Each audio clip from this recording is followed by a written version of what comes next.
Bonjour, bienvenue sur ce point bourse du 5 août 2024. Alors c'est un peu le crack sur la plupart des marchés, hein. La plupart sont dans le rouge et largement, avec des chutes qui continuent de plusieurs pourcents, voire des fois de plus de 10% hein, sur certaines actions. Les indices aussi sont dans le rouge.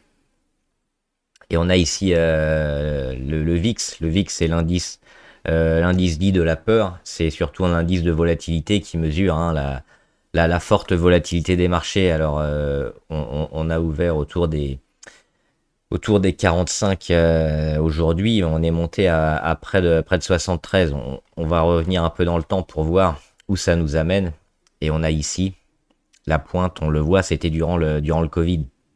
Juste après hein, les annonces des confinements qui ont mis la bourse vraiment dans un état de panique et de vente très rapide, on retrouve des niveaux de panique, de vente et de volatilité aussi élevés que l'année 2020. Donc c'est vraiment extrêmement fort. À ça, on a plusieurs raisons.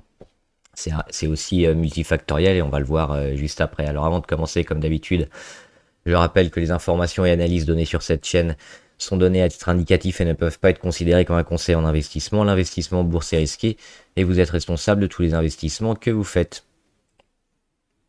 Donc après ce petit point sur le VIX, on va parler de ce qui fait chuter la bourse notamment. Alors on a parlé des chiffres hein, de la récession macroéconomique qui arrive avec un ralentissement global de la plupart des pays, dont les États-Unis. On a déjà la Chine qui a du mal à reprendre, la Fed qui met du temps à enclencher le mouvement, hein, qui n'arrive pas pour le moment, enfin qui ne veut pas pour le moment soutenir l'économie, ce qui fait qu'on a une économie qui commence à, à être énormément impactée. On a eu les résultats d'entreprises qui pour quelques-unes sont très mauvaises, pour beaucoup sont moyennes. Donc là aussi, ça met un coup sur les valorisations. Et puis aussi, on a un petit point sur le Japon. On va le regarder ici avec la paire euro-yen pour voir. Alors, on peut voir aussi dollar-yen, c'est peut-être plus parlant, mais bon, c'est la même chose finalement. C'est quoi? Alors, on a une partie des institutionnels, hein, c'est-à-dire des gros investisseurs qui ont des techniques d'investissement qui consistent à s'endetter sur une monnaie qui est assez peu chère et avec des taux d'intérêt très bas et à investir sur des places ou des monnaies qui ont des taux d'intérêt élevés, hein. C'est le carry trade notamment. Donc évidemment avec le peu d'inflation et le yen très bas, ces investisseurs-là investissent énormément sur le yen avec des taux d'intérêt bas et vont investir après notamment sur les tech américaines. Le problème, c'est qu'on a depuis quelques semaines la Bank of Japan euh, qui a commencé à augmenter ses taux, hein. On a historiquement des taux très bas au Japon parce qu'on a aussi plus besoin d'exporter que d'importer. Donc c'est une économie un peu qui peut se qui peut fonctionner avec une monnaie dévalorisée et des taux d'intérêt relativement bas. Mais là, on commence à les monter, ça déséquilibre un peu tout et on le voit ici sur l'euro yen notamment, avec le plus haut ici hein, à la faveur de l'euro et puis depuis quelques semaines, notamment depuis le 10 juillet environ, le yen redevient plus fort, hein. Donc on a une grosse chute et on voit le même phénomène, hein, notamment sur le dollar. Le dollar face au yen, avec le dollar qui n'arrêtait pas de monter. Et puis là, on a eu récemment une grosse baisse du dollar et donc la remontée du yen. Ça provoque pas mal de débouclage de position, hein. On est obligé de vendre notamment pour rembourser les emprunts qui ont été faits en yens. Et donc, tout ça mis bout à bout, ce qu'on a dit en début de vidéo, plus ça, bah, ça met encore plus la pression sur les marchés. Et ça fait une vente massive un peu globale. Et on peut voir aussi également euh, le Nikkei notamment, hein, qui est l'indice japonais, qui a énormément baissé, qui est une chute énorme aujourd'hui, hein, moins 12%, enfin cette nuit. Et c'est pareil, là aussi, c'était plutôt une économie très forte ces dernières semaines, ces derniers mois. Et on voit qu'on a perdu énormément sur l'indice, avec près de 25% en 16 séances. En moins d'un mois, on a perdu 25% hein, sur le Nikkei. Donc un retour ici sur les valorisations de l'été 2023. Donc un an en arrière en seulement quelques jours. Sur les autres indices, c'est la même chose, hein. On peut regarder le Dow Jones notamment, qui est encore en baisse aujourd'hui, hein, qui a mis des plus hauts autour des 40 000, 41 000, et qui depuis commence à corriger plus ou moins sévèrement. Et puis le Nasdaq, forcément, le Nasdaq qui avait une grosse hausse dernièrement. La sanction elle est arrivée, mais on a quand même un petit rachat hein, sur ces valeurs aujourd'hui. Alors on est quand même en baisse hein, sur le Nasdaq, on perd plus de 2%, on est à moins 2,4 à la mi-séance, mais on voit qu'on a quand même, on a ouvert à moins 5,4 et ça a été racheté. Donc ce qu'on peut espérer, c'est déjà que ce phénomène de débouclage de position, éventuellement d'appel de marche si on en a sur certains, de vente massive, s'estompe et se normalise. Et pour ça, il faut peut-être attendre un petit peu quelques séances qu'on ait ce phénomène de purge qui se termine avant probablement de réinvestir sur la plupart des valeurs qui auront des niveaux de valorisation intéressants. Parce que la baisse, elle est peut-être pas terminée non plus. On le verra quand on aura une baisse de la volatilité. Justement, on a vu le VIX hein, en début de vidéo, donc c'est-à-dire des cours qui vont commencer à se maintenir sur un même niveau et arrêter de chuter. Et là, si on a des rebonds, prochainement, ce sera plus des rebonds techniques qu'autre chose. Donc, il faudra, je pense, être patient sur la plupart des valeurs et peut-être prendre des opportunités intéressantes parce que la baisse, elle a été monumentale. Et on se rappelle de 2020 avec le Covid où le marché a énormément chuté et on avait sur la plupart des valeurs des niveaux de valorisation qui se sont avérés très intéressants sur le moyen terme. Pour ça, il faut attendre évidemment que la chute soit terminée. Pour le Nasdaq, on revient sur des niveaux intéressants, notamment ici la moyenne à 200. On ira peut-être un peu plus bas, hein, chercher les supports, notamment le support à 15 900, qui nous fait quand même encore éventuellement une chute de 11%, mais il faudra attendre et surtout voir une baisse de la volatilité pour se placer sur ces valeurs-là. Et au niveau du CAC 40, c'est la même chose avec alors seulement moins 1,4%, mais là aussi on a ouvert assez bas. Euh, on a ouvert ici à moins 2,10. On est monté en cours de séance à moins 3. Enfin, on est descendu à moins 3 et finalement on finit à moins 1,4. Mais on le voit bien ici dans ce canal baissier, hein, toujours. Donc on est allé chercher le bas du canal, on a méché en dessous. On est sur le support des 7083. Et pour le moment, il faudra espérer tenir ces niveaux-là, retrouver le haut de l'oblique et puis enfin le casser pour sortir de cette dynamique. Parce que pour le moment, sur le CAC 40 et depuis le double top ici du mois de mai 2024, on est toujours baissier et on se dirige hein, vers les 7000, les 6008, voire les 6004. On verra, c'est trop tôt pour le moment, mais pour l'instant, le CAC 40, techniquement, se place extrêmement bien hein, dans son canal baissier en ayant tapé aujourd'hui le bas du canal et également un support. Donc pour l'instant, c'est toujours extrêmement négatif. Sous cette moyenne à 200 ici autour des 7006, il faudra attendre donc la confirmation qu'on ait une baisse de la volatilité, des actifs qui se rachètent petit à petit, mais pour l'instant, les flux sont un peu partis hein, du marché action. Et on va regarder rapidement quelques valeurs éventuellement. Sur le CAC 40, parmi les plus volatiles, justement, on a eu L'Oréal. C'est une des deux seules valeurs hein, qui s'en sort aujourd'hui, mais ils avaient déjà beaucoup baissé parce que notamment on a vu des profit warnings sur L'Oréal, donc c'est ça aussi, hein, on avait déjà baissé un peu en anticipation. Finalement, on retrouve le cours assez bas, mais sur des niveaux peut-être intéressants. Et là aussi, un peu comme sur le CAC 40, on a plusieurs niveaux, à savoir les 382 sur lesquels on est aujourd'hui, et peut-être encore dans l'Excel les 360 ici, qu'on pourrait aller chercher avant éventuellement de repartir. Là aussi, la faiblesse de l'économie, notamment en Chine, hein, pénalise L'Oréal, et puis aux États-Unis avec les chiffres qui sont arrivés dernièrement, où L'Oréal a aussi un chiffre d'affaires important, ça va pénaliser l'entreprise pour le moment. Donc c'est plutôt en mode attente, on le voit, hein, tant qu'on est toujours baissier, sous la moyenne à 20 jours, sous l'oblique court terme ici. Il n'y a pas grand chose à faire, hein. On sera uniquement dans du rebond technique et il faudra peut-être attendre la fin de cette grosse purge pour se réinvestir. Pour l'instant, ça reste compliqué. On a parlé des valeurs défensives qui peuvent être intéressantes. Thales en fait partie. Et on voit que Thales ne dégrade pas, hein. Thales, ils ont juste consolidé. Ils sont encore ici sur leur niveau de leur moyenne à 200. Au-dessus du support à 142. Donc c'était un peu cette zone-là, hein, les 138, 142 qui avaient permis l'explosion. Finalement, c'est un retour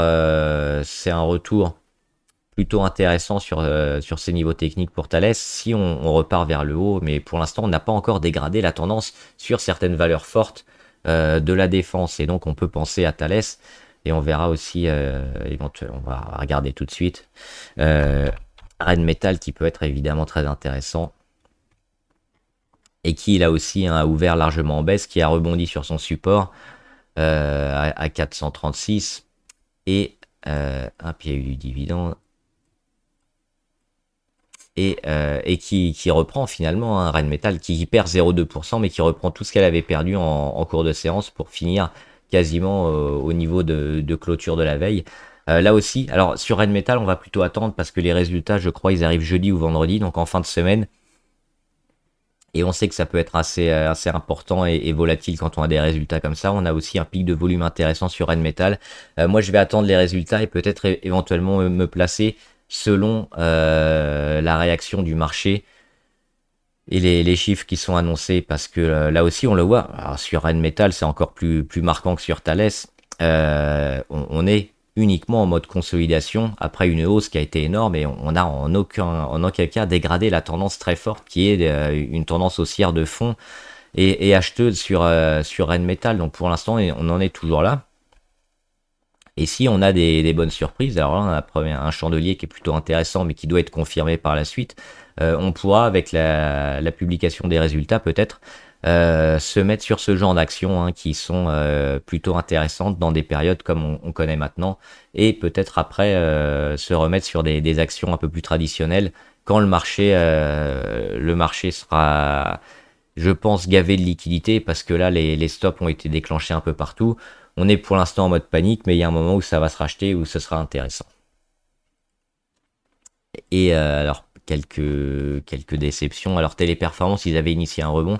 Je pense que sur le moyen terme, on est toujours intéressant, mais c'est ce qu'on disait plus tôt.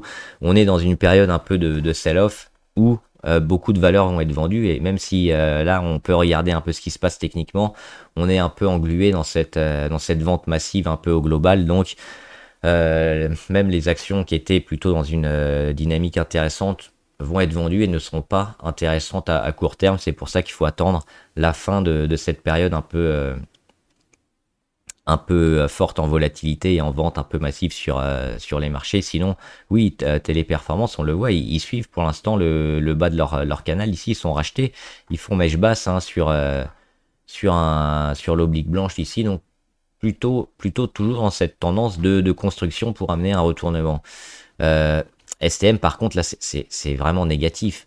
Le secteur des semi-conducteurs et des techs a énormément baissé, notamment celui sur les semi-conducteurs, et certains sont beaucoup plus faibles que d'autres. On avait déjà une tendance dégradée sur STM.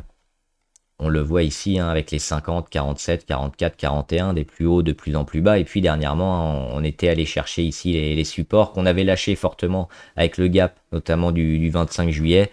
Derrière, on va chercher encore un support. Et puis on décroche, hein, les 27, ils n'existent plus. Hop, les 27... 27,7 ont été cassés. Cassé à la baisse. Donc là, ça continue d'enfoncer support après support. On aura éventuellement ici des 22, mais on voit que sur ce genre de graphe, quand c'est déjà un petit peu baissier, il faut pas hésiter, hein, quand on a des signaux négatifs qui sont amenés par le marché, à quitter la position et à revenir parce que la sanction, elle est énorme. On le voit, hein, depuis Depuis le gap baissier, on en est encore à 15% de baisse. Et on avait déjà des signaux précurseurs avant. Donc attention sur les valeurs qui donnent des signaux négatifs comme ça. On va pas faire la plupart des actions parce que c'est plus un marché à interpréter un peu au global que au niveau technique. On va regarder quand même les actions qui vous intéressent, les actions abonnées notamment.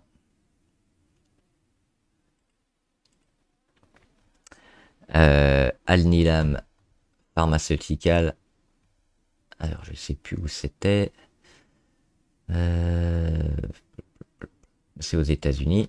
Alors oui, intéressante, mais malheureusement ça arrive un peu tard parce qu'on a ici hein, le signal évidemment haussier avec un gap énorme. Donc c'est le genre de choses à repérer éventuellement et à se mettre dessus assez rapidement, notamment autour du 24 juin hein, ou le lendemain, le 25 à l'ouverture. Le problème, c'est qu'aujourd'hui, on a déjà laissé passer la première chance et on a eu cette deuxième chance ici avec le contact de la moyenne à 20 jours. On relance quelque chose, mais on relance quelque chose finalement assez peu parce que le marché n'est pas tellement porteur. Donc même les actions qui sont comme ça un peu tout dans le vert vont avoir du mal à accaparer les flux.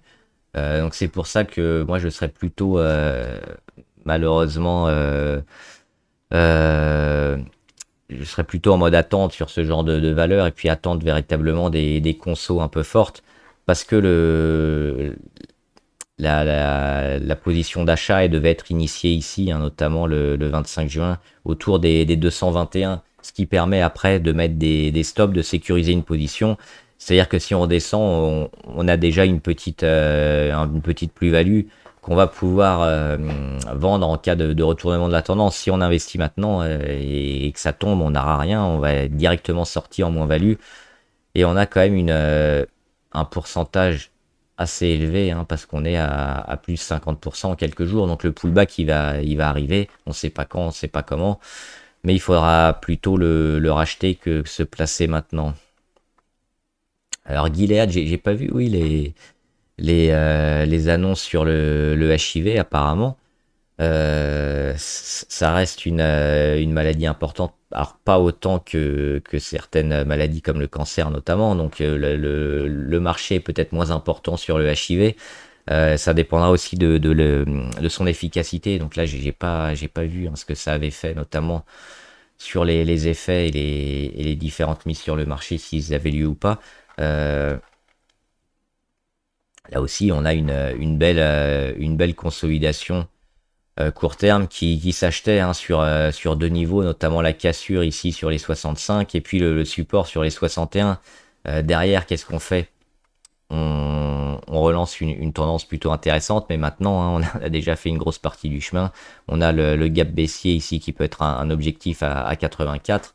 Mais entre les deux, euh, est-ce que c'est le moment pour investir? Bah pas vraiment, hein, c'est un peu du zigzag. Il faudra retrouver hein, un niveau intéressant. Donc là, on est très haut niveau MACD, on est assez haut niveau RSI, on était déjà au-dessus des 70. Le moment, il est passé pour ce genre de valeur. Donc c'est plutôt qu'il faut les repérer et sur lesquels s'investir. McDonald's, ah, c'est un peu pareil. On avait une séquence de consolidation sur McDonald's qui a été cassée ici, notamment le 17 juillet, et qui a été confirmée le 29. Là, on revient sur les moyennes. On a déjà fait, je pense, une grosse partie du rebond technique. Et puis dans une optique plus long terme sur McDonald's, euh, on a cette période un peu de latéralisation qui vient après une grosse hausse et surtout des plus hauts qui n'arrivent plus à être dépassés hein, dernièrement sur les 291 ou 298. Pas forcément intéressant. Alors on a des pics de volume super hauts dernièrement, ce qui peut peut-être être plutôt positif pour la valeur, mais sur ces niveaux-là, c'est pas le meilleur des moments pour rentrer. Stellantis, toujours baissier, Stellantis. Gap baissier, chandelier rouge, tendance à la baisse, c'est le genre d'action à fuir, à éviter, éventuellement à shorter, hein, mais à shorter pareil, c'est une question de timing, c'est à shorter au plus tôt, c'est-à-dire que quand on voit un gap baissier ici, bah, il faut se mettre dès le jour J ou le lendemain matin en vente à découvert et pas attendre parce que là on a déjà une grosse partie. Si c'était le cas, on pouvait avoir, hop, aujourd'hui on serait à plus 14% puisqu'on baisse de 14%.